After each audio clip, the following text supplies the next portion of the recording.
ಮನೆ ಕೇಳ್ತಿಲ್ಲ ನಾವು, ಅವಶ್ಯಕತೆ ಇಲ್ಲ ನಮ್ಗೆ. ಏನಾದ್ರೂ ಮಾಡಿ FIR ಆದ್ರೂ ಹಾಕಿ, ಲಾಠಿ ಚಾರ್ಜ್ ಆದ್ರೂ ಮಾಡಿ. ನೀವು ಅಧಿಕಾರಿಗಳಿಗೆ ಒಂದು ಮಾತನ್ನು ಗೌರವ ಕೊಡಬೇಕು ಅವರಿಗೆ. ಈಗ ಅಗೌರವ ತರಂತ ಕೆಲಸ ಮಾಡಿದ್ರಲ್ಲ, ಹೆಂಗ್ ಗೌರವ ಕೊಡೋದು?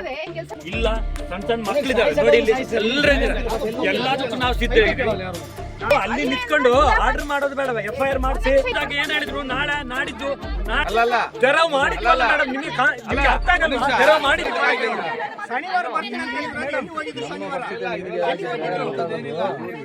ನಾನು ಅಲ್ಲಿ ಪಂಚಾಯತ್ ಹೋಗಿ ಮಾತಾಡಿ ಬಂದಿದ್ದೀನಿ ಕೇಳಿ, ಮೇಡಮ್ ಹತ್ರ ಪಂಚಾಯತ್ ಹೋಗಿ ಮಾತಾಡಿ ಬಂದಿದ್ದೀನಿ. ಏನಾಗಿದೆ ಗೊತ್ತಾ, ಪಂಚಾಯತ್ ಹೋದಾಗ ಏನ್ ಹೇಳಿದ್ರು ನಾಳೆ ನಾಡಿದ್ದು ನಾಳೆ ಇದನ್ನ ಮೀನವೇಶ ಮಾಡಿ ಕೇಳ್ತಿಲ್ಲ, 30 ಜಾಗ ಕೊಡಿ ಅಂತ ಕೇಳ್ತಿಲ್ಲ. ಸಾಧ್ಯತೆ ಮಾಡ್ಕೊಡಿ, ನಿಮ್ಗೆ ಸಾಧ್ಯತೆ ಇಲ್ವಾ? ನೀವು ಅಲ್ಲಿ ನಿಂತ್ಕೊಂಡು ಆರ್ಡರ್ ಮಾಡೋದು ಬೇಡ, FIR ಮಾಡಿಸಿ. ಕೃಷ್ಣಪ್ಪ ಅವ್ರು ಯಾಕೆ ಮಾಡ್ಬೇಕಂತ ನೋಡಿ, ನೀವು ಅಧಿಕಾರಿಗಳಿಗೆ ಒಂದು ಮಾತನ್ನು ಗೌರವ ಕೊಡ್ಬೇಕು ಅವರಿಗೆ. ನಮಗೇನು ಕೊಟ್ಟಿದ್ದೀರಾ?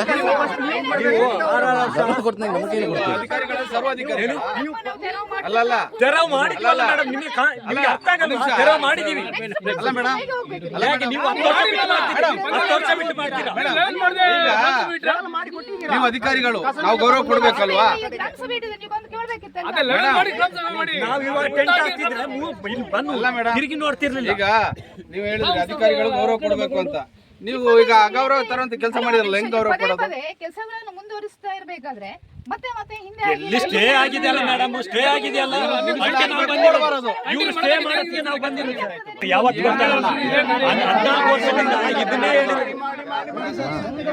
ಕೂಡ ಸಲಹೆ ಗೊತ್ತಿರಲ್ಲ, ಅಲ್ಲಿ ಕಮಿಟಿ ಮಾಡಿದಾರಲ್ಲ, ಅವ್ರಿಗೆ ಮಾಡ್ಕೊಡೋಣ ಅಂತ ಅಷ್ಟೇ, ಇನ್ನೇನಿಲ್ಲ. ಸತ್ತೋಗ್ಲಿ ಅಂತ.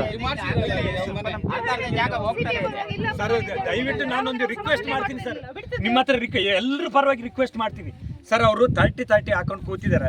ಅವರು ಸಾಲ ಮೂಲ ಮಾಡಿ ಯಾರ್ಯಾರತ್ತು ಓನರ್ಗಳ ಹತ್ರ, ಅವರು ಯಾರು ಕಂಡ್ರವ್ರ ಮನೆಯಲ್ಲಿ ಹೋಗಿ ಕೇಳ್ತಿಲ್ಲ, ಅಲ್ಲ ನಿಮ್ಮ ಮನೆ ಆಸ್ತಿ ಕೇಳಿಲ್ಲ, ಸರ್ಕಾರದ್ದು ಅದಕ್ಕಾಗಿಯೇ ಮೀಸಲಿಟ್ಟಂತ ಜಾಗನ ಕೇಳ್ತಿದ್ದಾರೆ. 30 ಅವರು ರೋಡ್ ಮಾರ್ಜಿನ್ ಬಿಟ್ಟಿದ್ದಾರೆ, ಎಲ್ಲ ಬಿಟ್ಟಿದ್ದಾರೆ. ಅವ್ರಿಗೊಂದು ಅದನ್ನೇ ಅವರೇ ಲೇಔಟ್ ಮಾಡ್ಕೊಂಡಿದ್ದಾರೆ. ಪದೇ ಅದನ್ನು ಕೀಳ್ಸಿ ಇದ್ ಮಾಡೋದು ಕ್ರಮಬದ್ಧವಾಗಿ. ಅವ್ರು ಏನಾದ್ರು ಡಾಕ್ಯುಮೆಂಟ್ಸ್ ಇಲ್ಲ ಅಂದ್ರೆ ಮನೆಗೆ ಬಂದು ನೀವೇ ತೆರವು ಮಾಡಿಸಿ ಸರ್. ಅದಕ್ಕೆ ನಾವು ವೆಲ್ಕಮ್ ಮಾಡ್ತೀವಿ ಸರ್. ಈಗ ನೀವು ಬಂದಿದ್ರಲ್ಲ, ಮನೆಗೆ ಹೋಗಿ ಡಾಕ್ಯುಮೆಂಟ್ಸ್ ಇದ್ದಾರಲ್ಲ, ಅವ್ರಿಗೆಲ್ಲ ಆಗೋ ತರ ಮಾಡ್ತೀರಾ? ರೈಟಿಂಗ್ ಅಲ್ಲ, ಇಲ್ಲೇ 10 ಎಕರೆ ಭೂಮಿ ಇದೆಯಲ್ಲ ಸರ್, ಇಲ್ಲೇ ಅದನ್ನು ಸಂಬಂಧ ಮಾಡಿ. ಈಗ 10 ಎಕರೆ ಭೂಮಿ ಇದೆ ಮೇಡಮ್, 10 ಎಕರೆ ಪಕ್ಕದಲ್ಲಿ ಜಾಗ ಇಲ್ಲ, ಗೌರ್ಮೆಂಟ್ ಜಾಗ. ಬಂದಿರೋದನ್ನ ಬಿಟ್ಟು ಕಳ್ಸಿರ, ಹೋಗಿದೆ ಬಿಡಿ. ಈಗ ಅಲ್ಲಿ 10 ಎಕರೆ ಭೂಮಿ ಇದೆ ಅಲ್ವಾ? ಉಳಿದ ಎಲ್ಲ ಪಂಚಾಯತ್ ಎಲ್ಲ ಒಂದೊಂದು ರಿಸರ್ವೇಶನ್ ಪ್ರಕಾರ ಮಾಡ್ತೀವಿ. ಇಲ್ಲಿ ಎಲ್ಲದಲ್ಲೇ ಮಾಡ್ತಿದ್ರೆ ಎಲ್ಲ ಸೌಲಭ್ಯಗಳನ್ನು ಅದನ್ನೇ ನಾನು ಹೇಳ್ತಿದ್ದೀನಿ ಸರ್. ಇವಾಗ ಇವ್ರಿಗೆ ನಾವು ಇಷ್ಟು ಜನಕ್ಕೂ ನಾವು ಮೀಸಲಿಟ್ಟು ಉಳಿದ ಸೈಟ್ ನ ಬೇರೆಯವ್ರಿಗೆ ಕೊಡ್ತೀವಿ ಅಂತ ನೀವು ರೈಟಿಂಗ್ಸ್ ಅಲ್ಲಿ ಕೊಟ್ರೆ ಇವಾಗ್ಲೇ ತೆರವು ಮಾಡ್ತಿಲ್ಲ. ಅಲ್ಲಿ ಏನ್ ಆಯ್ಕೆ ಮಾಡ್ತೀರಿ ಗೊತ್ತಾ, ನೀವು ಎಷ್ಟು ಜನ ಫಲ ಇದು ಅರ್ಜಿ ಕೊಟ್ಟಿದ್ದಾರೆ, ಅವ್ರದ್ದು ಒಟ್ಟು ಚೀಟಿ ಹಾಕಿ ಇನ್ನೊಂದು ನಿಮ್ಮ ಮಾನದಂಡ ಪ್ರಕಾರ ನೀವು ಆಯ್ಕೆ ಮಾಡ್ತೀರಾ. ಅವಾಗಿದೆಯಲ್ಲ, ಇದರಲ್ಲಿ 4 ಜನಕ್ಕೆ ಸಿಕ್ಕಿದ್ರೆ ಪುಣ್ಯ.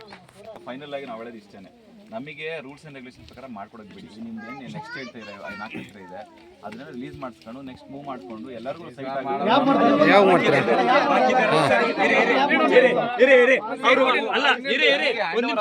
ರೆವೆನ್ಯೂ ಇಂದ ಅವ್ರ ಕಡೆಯಿಂದ. ಅಲ್ಲ, ನಾನು ಒಂದು ಮಾತು ಹೇಳ್ತೀನಿ ಸರ್, ಒಂದು ಮಾತು ಹೇಳ್ತೀನಿ.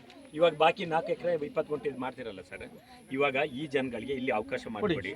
ಬಾಕಿದ್ನ ಯಾರ್ಯಾರು ಅಲ್ಲಿ ಕೊಡಿ ಸರ್. ನಾವು ನಿಮ್ಮ ಮಾತಿಗೆ ನಾವು ಏನಾದ್ರೂ ಮಾಡಿ, FIR ಆದ್ರೂ ಹಾಕಿ, ಲಾಠಿ ಚಾರ್ಜ್ ಆದ್ರೂ ಮಾಡಿ. ಇಲ್ಲ, ಸಣ್ಣ ಮಕ್ಕಳಿದ್ದಾರೆ ನೋಡಿ, ಇಲ್ಲಿ ಎಲ್ಲದಕ್ಕೂ ನಾವು ಸಿದ್ಧ ಇದ್ದೀವಿ. ಇವಾಗ ಒಂದು 10 ನಿಮಿಷದೊಳಗೆ ನಾವು ಮೀಡಿಯಾದವ್ರನ್ನು ಇಲ್ಲಿ ಕರೆಸ್ತೀವಿ. ಯಾವ ಮೀಡಿಯಾದವ್ರ ಕರೆಸಬೇಕು, ಯಾವ ಮೀಡಿಯಾದವ್ರು ಕರೆಸಬೇಕು ಅದೆಲ್ಲ ವ್ಯವಸ್ಥೆ ಮಾಡ್ತೀವಿ. ಈ ಜಾಗ ಬಿಟ್ಟು ಕದ್ಲೋದಿಲ್ಲ ಅಂದ್ರೆ ಕದ್ಲೋದಿಲ್ಲ.